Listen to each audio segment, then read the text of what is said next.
President Donald Trump returned to the UN stage on Tuesday where he blasted globalist policies, and he tried to bring the focus back to his America First policies that focuses on slashing international aid, cutting humanitarian aid, and bringing the focus back to the states.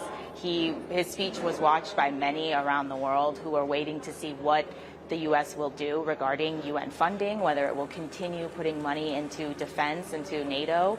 And it was a moment for Trump to be able to meet a lot of his counterparts where he's discussing issues like Ukraine, like Gaza, and tariffs, which is one of the biggest topics that many were hoping that they could get resolved at the end of this UNGA week. Tuesday was also a big meeting day for Gaza and Ukraine. The UN Security Council, the 15-member council, which is the most powerful body in the UN, decided to meet on two of the biggest conflicts that are happening around the world.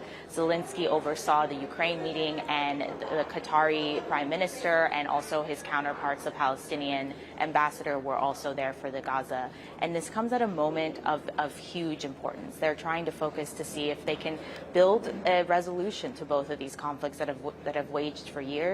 And they're looking to see if President Donald Trump will weigh in and be able to secure these peace deals as he promised he would do on the campaign trail.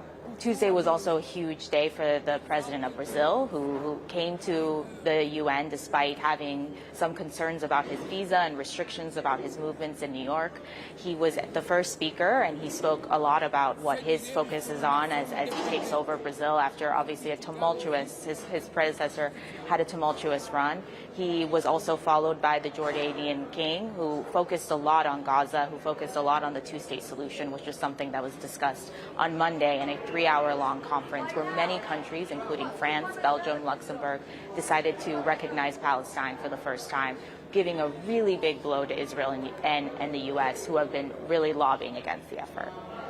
The rest of the UNGA week will focus on speeches from other individuals, including the Iranian president, Mahmoud Pezeshkian. He is going to be speaking at a moment of great importance for his country. There are sanctions that are looming at the end of this week if Iran and its European counterparts do not come up with a deal to be able to release the sanctions from coming back into place. Also at play here is the Syrian president al-Shara. This is the first time that Syria will have a president in 60 years appear at the UN.